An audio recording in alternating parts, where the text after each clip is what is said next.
क्या आप भी चाहते हैं बैंकिंग गवर्नमेंट एग्जाम को क्लियर करना, वो भी 3 मंथ्स में? तो आप बिल्कुल सही चैनल पे आए हैं। हेलो एवरीवन, मेरा नाम रवनीत कौर है और मैं at present as an assistant manager regional rural bank में वर्क कर रही हूँ। आज मेरे इस नए चैनल के थ्रू मैं आप सबसे अपना सफर शेयर करने जा रही हूँ कि कैसे मैंने प्रिपरेशन की और कैसे मैंने 3 मंथ्स के अंदर आरआरबी पीओ जैसे एग्जाम को क्लियर किया। मेरा ये चैनल उन सभी स्टूडेंट्स के लिए है जो बैंकिंग एग्जाम की प्रिपरेशन कर रहे हैं, भले ही वो आईबीपीएस पीओ क्लर्क हो या आरआरबी पीओ क्लर्क। मैं आपके साथ शेयर करूंगी कि कैसे स्ट्रेटेजी बना के आप एग्जाम को बहुत ही इजी तरीके से क्लियर कर सकते हैं, वो भी प्रैक्टिकल अप्रोच के साथ। तो चलिए शुरू करते हैं। देखिए, पहले हमें खुद से ही ये चीज पूछनी है कि क्या हम 3 मंथ्स के अंदर बैंकिंग एग्जाम को क्लियर कर सकते हैं? तो हाँ, बिल्कुल। बस इसमें जरूरत है हार्डवर्क की और कंसिस्टेंट रहने की। अगर आप कंसिस्टेंट अपनी तैयारी करेंगे तो आप 3 मंथ्स के अंदर आराम से इस एग्जाम को क्लियर कर सकते हैं। देखिए, आप सबको पता है कि आरआरबी के फॉर्म्स आ चुके हैं, तो हमें आरआरबी की तैयारी इस तरीके से करनी है कि हम इस बार एग्जाम क्लियर करें। अगर आप तैयारी कर रहे हैं तो आपको पता होगा कि अगर आरआरबी पीओ की बात करें तो उसमें प्री, मेंस और इंटरव्यू 3 फेज में पेपर होता है और क्लर्क में प्री, मेंस। प्री में हमारे पास 2 सब्जेक्ट हैं, एक है क्वांट और एक है रीजनिंग। देखिए, आपको इस चीज का बहुत ध्यान रखना है कि आपको अपने बारे में पता होना चाहिए कि मेरा क्वांट बहुत स्ट्रांग है या मेरा रीजनिंग। अगर मैं अपनी बात करूं तो मेरी रीजनिंग हमेशा से बहुत अच्छी थी, तो मैंने मेन फोकस रीजनिंग पे करा। मैंने कोशिश की कि मैं रीजनिंग में मैक्सिमम अटेम्प्ट करूं, जिससे मेरे ऊपर क्वांट के लिए ज्यादा प्रेशर ना रहे। मैंने अपने एग्जाम में भी यही किया था। रीजनिंग में मैंने मैक्सिमम अटेम्प्ट किए विद एक्यूरेसी। उसके बाद मैंने क्वांट पे फोकस किया। आपको पता है कि प्री की जो कट ऑफ है वो थोड़ी ज्यादा जाती है, क्योंकि प्री का जो क्वेश्चंस होते हैं वो इतने टफ नहीं आते हैं। उसमें आपको बस 2 चीज चाहिए, आपकी स्पीड होनी चाहिए और एक्यूरेसी होनी चाहिए।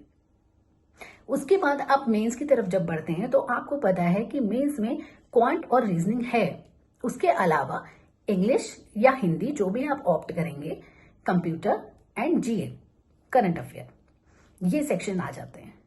तो आपको ऐसा नहीं करना है कि जब मेंस आएगा तब मैं मेंस की तैयारी करूंगा। आप प्री पे जब स्टार्ट कर रहे हैं तैयारी, आप अपना फर्स्ट मंथ प्री को दीजिए, बेसिक्स क्लियर करिए। क्वांट में बेसिक्स क्या होंगे? सिंप्लीफिकेशन और जो स्पीड, आप कितनी स्पीड में उस पेपर को सॉल्व कर रहे हैं, यही बेसिक्स हैं। रीजनिंग में पजल्स हैं और जितने भी क्वेश्चंस हैं, मेन इसमें आपका फोकस स्पीड ही है। आप अगर कोई पजल स्टार्टिंग में 5-6 मिनट में कर रहे हैं, आप यकीन मानिए अगर आप रोज प्रैक्टिस करेंगे तो आप वही पजल 3 से 4 मिनट के अंदर इजिली करने लगेंगे। फिर उसमें और कम टाइम लगेगा, आपको क्वेश्चन देखते ही समझ में आ जाएगा मुझे इसमें क्या अप्रोच करनी है। लेकिन आपका इसमें फोकस किस पे होना चाहिए कि आपको कम से कम टाइम में हर क्वेश्चन को अटेम्प्ट करना है।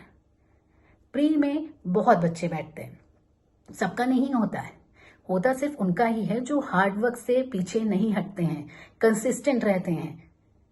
जब आप कंसिस्टेंट रहेंगे ना, आपको पढ़ने में मजा आने लगेगा, आपको पजल सॉल्व करने में मजा आएगा, आपका मन करेगा मैं और पजल सॉल्व करूं। जब आप इस पे प्री पे फोकस कर रहे हैं, आपको साथ ही साथ मेंस की तैयारी शुरू कर देनी है। और मेंस में आपको क्या शुरू करना है? करंट अफेयर, क्योंकि वही हमारा ऐसा पार्ट है जिसमें हमको बहुत दिक्कत होती है, याद नहीं होता है। क्यों? क्योंकि हम रिवाइज नहीं करते हैं। एक बार पढ़ लेने से करंट अफेयर कभी नहीं याद होंगे। आपका एग्जाम प्रेशर इतना ज्यादा होता है कि आप वहां जाके अगर सोचे कि मैंने एक बार पढ़ा है तो आप वहां पे रिकॉल ही नहीं कर पाएंगे कि ये क्या था। आपको बस लगेगा हाँ ये मैंने देखा तो है, ये मुझे आता तो है, लेकिन नहीं याद आएगा। मैंने क्या किया था, मैंने करंट अफेयर को इतनी बार रिवाइज किया था, इतनी बार कि मुझे क्वेश्चन देखते ही ऑप्शन पता था। मुझे सोचना नहीं पड़ा एबीसीडी में कि मैं डी लगाऊं कि ए लगाऊं, मैं कंफर्म थी कि ये ए ही है। आपको इसी तरीके से तैयारी करनी है। उसके बाद हमारा इंटरव्यू फेज आता है, तो इंटरव्यू फेज में आपकी पर्सनैलिटी चेक होगी। देखिए, नॉलेज आपकी चेक हो गई, प्री दिया है आपने, मेंस दिया है। आप अगर प्री मेंस क्वालिफाई करके यहां तक आए हो तो दैट मीन्स आपको नॉलेज तो है। लेकिन अब आपका टेस्ट होगी पर्सनैलिटी। आप आरआरबी पीओ में अगर सेलेक्ट होते हो तो आप एज एन ऑफिसर जाते हो, आप कस्टमर डीलिंग करते हो, तो वहां पे वो ये चीज चेक करते हैं कि आपकी पर्सनैलिटी ऐसी है कि आप उस सब चीजों को डील कर पाओगे।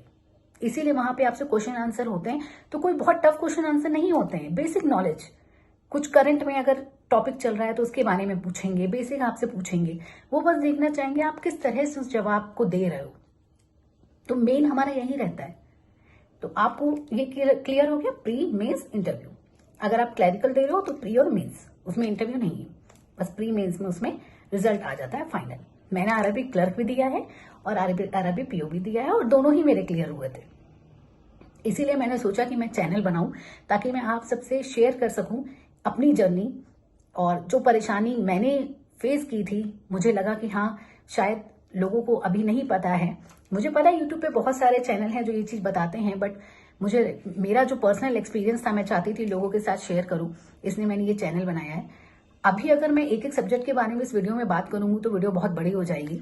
आप मुझे कमेंट करके प्लीज बताइएगा कि क्या आप लोग चाहते हैं कि मैं सब्जेक्ट वाइज आपको बताऊं कि किस तरीके से क्वेश्चन अटेम्प्ट करना है, क्या स्ट्रेटेजी होनी चाहिए और कैसे और हम तैयारी कर सकते हैं।